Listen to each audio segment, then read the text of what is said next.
महाराष्ट्र विधानसभा चुनाव को लेकर एनडीए घटक दलों के बीच 276 सीटों पर बातचीत पूरी हो चुकी है, लेकिन अब भी करीब 12 सीटों पर चर्चा और उम्मीदवारों के नामों को तय किया जाना बाकी है। बंटवारे के बाद तयशुदा सीटों को बीजेपी जल्द जारी करने वाली है। गुरुवार को गृह मंत्री अमित शाह के साथ महायुति के नेताओं के बीच लगभग 2 दर्जन से अधिक यानी कि करीब 25 सीटों को क्लियर किया गया, लेकिन सूत्रों के मुताबिक अभी भी 12 सीटों पर उम्मीदवार को लेकर के चर्चा होना बाकी है। जिन सीटों पर आपसी सामंजस्य बिठाया जाना है उनमें से कुछ बीजेपी और कुछ शिवसेना शिंदे के बीच रस्साकसी, तो कुछ बीजेपी और एनसीपी अजीत गुट के बीच तालमेल बिठाना भी बाकी है। साथ ही 4 से 5 सीटें ऐसी भी हैं जिन पर बीजेपी, शिवसेना और अजीत एनसीपी के बीच तालमेल बिठाना अभी बाकी है। महायुति के उच्च पदस्थ सूत्रों के मुताबिक बीजेपी और शिवसेना के बीच पालघर, बोईसर, वसई, नाला सोपारा को लेकर एक राय बनना अभी बाकी है। वहीं बीजेपी और एनसीपी के बीच वडगांव शहरी, अष्टी, तासगांव की सीट पर तालमेल होना अभी बाकी है। सूत्रों से मिली जानकारी के मुताबिक महायुति के तीनों नेताओं को गृह मंत्री ने निर्देश दिया कि इन सीटों पर उम्मीदवारों की मजबूती और जीतने की प्रबल संभावना को प्राथमिकता देकर आपसी सहमति से उम्मीदवार तय करना चाहिए। इस लिहाज से बीजेपी करीब 155 से 156 सीटों पर चुनाव लड़ेगी। शिवसेना शिंदे करीब 82 से 83 और एनसीपी अजीत गुट जो है वो 50-51 सीटों पर चुनाव लड़ेगी। बीजेपी के प्रवक्ता के शर्मा का कहना है कि महाराष्ट्र को लेकर बैठकें तो होती रहती हैं, हम हर चुनाव को गंभीरता से लेते हैं। बीजेपी गठबंधन को बहुमत मिलना निश्चित है।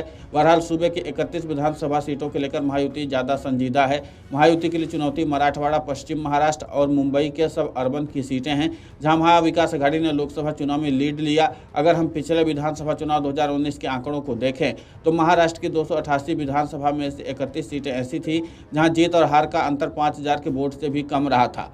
2019 के विधानसभा चुनाव में कांटे की टक्कर में इन 31 में से महायुति को 15 और महाविकास आघाड़ी को 16 सीटों पर जीत हासिल मिली थी और महाविकास आघाड़ी को 16 सीटों पर जीत हासिल हुई थी। बीजेपी इस बार विधानसभा चुनाव में इन सीटों पर महायुति का नंबर सुधारने की पुरजोर कोशिश कर रही है। 2019 में जिन 31 सीटों पर कड़ा मुकाबला था उनमें से थी धुले, नेवासा, भोकरदान, पूसद, रामटेक, हाटगांव, भोकर,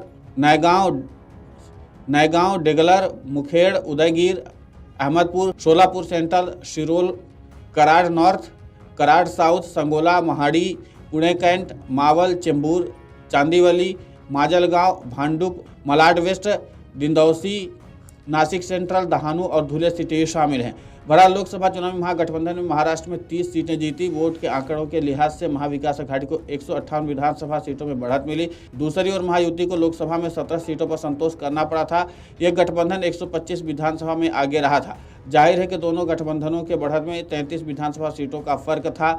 लोकसभा चुनाव में खराब प्रदर्शन के बाद बीजेपी की अगुवाई में महायुति ने तमाम सरकारी योजनाओं के लिए खजाना खोल दिया, तो वहीं बीजेपी माइक्रो मैनेजमेंट में जुट गई है ताकि आंकड़ों को अपने पक्ष में किया जा सके।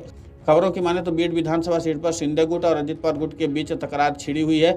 शिंदे गुट के नेता अनिल जगताप ने इस सीट पर अपना दावा ठोक दिया है, तो अजित पवार गुट के नेता योगेश और क्षीरसागर भी यहां से टिकट चाहते हैं। कन्नड़ विधानसभा सीट को लेकर अजित पवार गुट और शिंदे गुट के बीच बातचीत चल रही है। शिंदे गुट की नेता संजना जगताप यहां से चुनाव लड़ने की मांग कर रही हैं, तो अजित पवार गुट के नितिन पटेल भी इस सीट पर ताल ठोकने की तैयारी कर चुके हैं। पिछले महीने गलत वजहों से चर्चा में रही बदलापुर सीट को लेकर शिंदे गुट और बीजेपी में भी पेंच फंसा हुआ है। बीजेपी नेता बलिराम सिरस्कर भी यहां से टिकट चाहते हैं, तो शिंदे गुट के नेता विठ्ठल खरत पाटिल ने भी इसी सीट से टिकट की मांग की है। महाराष्ट्र की मेलघाट सीट पर अगर बात करें तो अजित पवार और शिंदे गुट के बीच पेंच फंस गया है। शिंदे गुट के राजकुमार पटेल ने मेलघाट से टिकट की मांग की है, वहीं अजित पवार गुट के राम काले भी इसी सीट से चुनाव लड़ना चाहते हैं। अष्टी में बीजेपी और अजित पवार के बीच बहसबाजी चल रही है। अजित पवार गुट के बाला साहब असबे ने भी इस सीट से अपनी दावेदारी ठोकी है। वहीं बीजेपी नेता सुरेश धस भी इसी सीट से टिकट लेने पर अड़ गए हैं। मुंबई के हॉट सीट माने जाने वाले अंधेरी ईस्ट पर भी महायुति ने उम्मीदवार नहीं उतारा है। इस सीट पर शिंदे गुट और बीजेपी ने दावा ठोका है। बीजेपी इस सीट पर मुरंजी पटेल को टिकट देने की बात कर रही है, लेकिन इस सीट पर अभी तक फैसला नहीं हो सका है। महाराष्ट्र की मानखुर्द और सिंदखेड़ सीट पर भी महायुति में पेंच फंसा हुआ है। सिंदखेड़ में शिंदे गुट और अजित पवार गुट के बीच सहमति नहीं बन पा रही है। वहीं मानखुर्द सीट के लिए नवाब मलिक का नाम सामने आ रहा था, लेकिन बीजेपी ने इस पर आपत्ति दर्ज कराई है। Video desk Amar Ujala dot com. अगर आप ये वीडियो YouTube पर देख रहे हैं तो हमारे चैनल को सब्सक्राइब कर बेल आइकन दबाएं और Facebook पर देख रहे हैं तो हमारे पेज को लाइक करें। 8 मिलियन प्लस सब्सक्राइबर, आपके इस भरोसे के लिए बहुत धन्यवाद।